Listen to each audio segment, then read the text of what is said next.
غمگین مشو.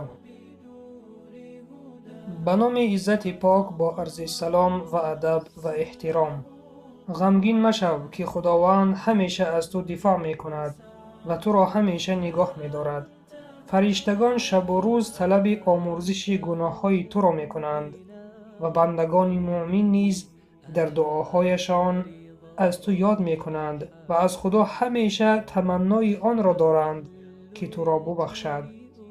بنابراین پیامبر صلی الله علیه و سلم تو را شفاعت می کند و در قرآن وعده های خوب و عملی شونده است برای تو.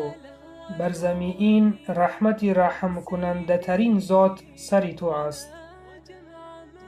غمگین مشو. کار خوب و نیک در حضور خداوند صدها مراتب اضافه می گردد، اما گناه اضافه نمی شود و بر زمین عفو پروردگار است.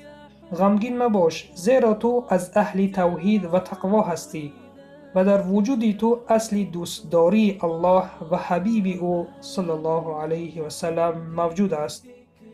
وقتی گناه میکنی در حال توبه پیش می آوری.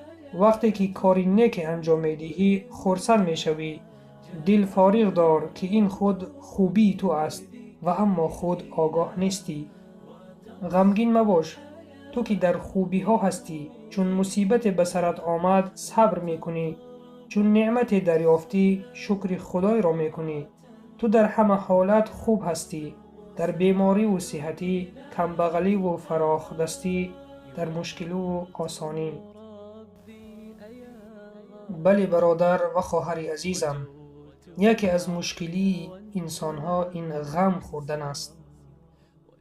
آنچه که در حیات دارید و آنچه که ندارید به همش شکر گزار باشید که این برای شما بهتر است و حکمت نداشتن این چیزی که میخواهید تنها الله میداند.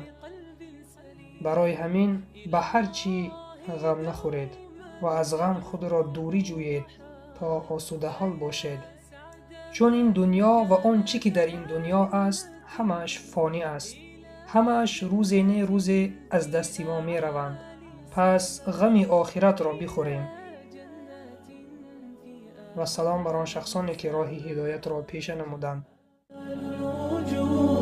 بذكر الإله وتصفو الحياة بنور هدى.